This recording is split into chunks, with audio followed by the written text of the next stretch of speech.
That's why they pay athletes these fantastic salaries. I was listening to the radio the other day. They just contracted to pay one player on one team $6 million a year. Can you believe this? And why is that? It's the Roman circus. What does the emperor do when the people become restive, and when the people are asking questions, and when the people don't like the policies of the emperor? He sends them to the circus. He creates a circus. He builds a giant coliseum.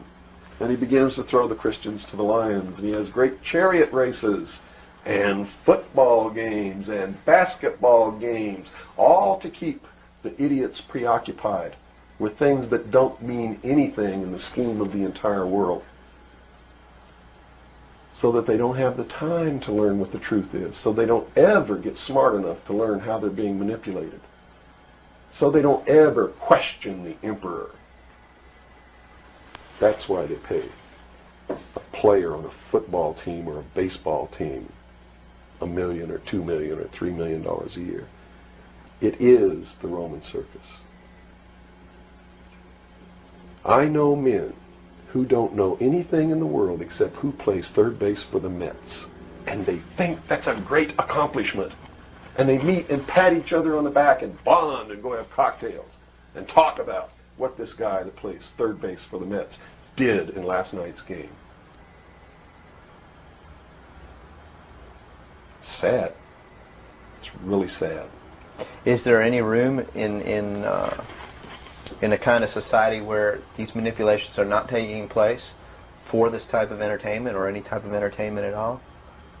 If people understand that a game is a game, if people understand that nobody, no matter what they do, is worth paying $2 or $3 million a year for, people should be able to get rich if they want to, by the sweat of their individual labor. Okay?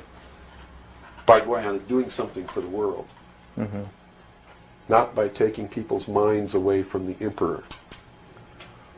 It's a game. Football's a game. Football's a game. But let me tell you something.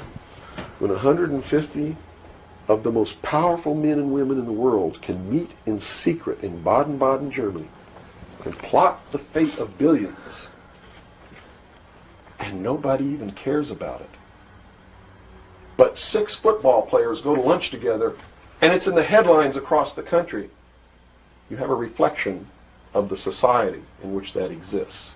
And it is a sick society that is doomed to self-destruction.